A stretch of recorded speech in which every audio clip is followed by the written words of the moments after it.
The Elephants and the Mice. A beautiful palace was once built beside a deep lake full of fresh sweet water. In course of time, the people in the place left the place and the great building crumbled and fell into ruins. Once a group of mice entered into the dilapidated palace. This is a wonderful place for us to move into, said the leader of the mice. We can live here in peace. Then the hordes of mice immediately made their home in every part of the palace, and they lived there happily. After some days, a herd of elephants, led by an enormous bull elephant, happened to pass that way towards a lake for drinking water. They charged at great speed through the ruins of the palace, and as they did so, they trampled to death thousands of little mice who were dozing quietly in their homes. The mice that survived called a meeting to decide what they should do next. Some of the mice complained to their leader about that great tragic incident. After hearing all the facts, the leader of the mice gave his consent very intelligently. He told his compatriots that we cannot fight the elephants. They are much too strong for us to battle. Our only hope is to try to appeal to the elephants' kindness and good nature. Finally, they all set out to meet the bull elephant.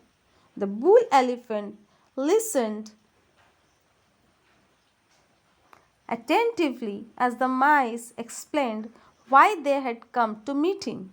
We had been living in the ruined palace very happily for years, they said, until you heard stormed through it on the way to the lake. You killed hundreds of mice, and we are afraid that if this continues, not a single mouse will be left alive. We beg you to take pity on our community and lead your herd to the lake by another route.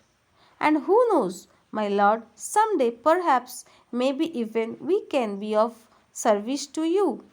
At last, the great bull elephant was moved by the plea of the mice, and he nodded his head. My herd, my herd will take another path to the lake. We did not know what you mice had made your home in the ruined palace, and we will not trouble you any more. The mice was very relieved to hear this. After a year, all the elephants were caught in the traps except one and struggled to free themselves from the traps that held them captive. Then the bull elephant remembered the leader of the mice living in the ruins. He ordered the only elephant that was still free hurry to the mice and ask them if they can help us. The elephant hurried to the ruins where the mice lived and spoke to their leader in a tone of great urgency. The leader himself and all his compatriots immediately went to the spot and started their work. They gnawed the thick ropes that bound the elephants with their sharp little teeth and let them free. At last, herd of elephants thanked their little friends and ambled away into the forest in relief. The moral of the story is, as you sow, shall you reap.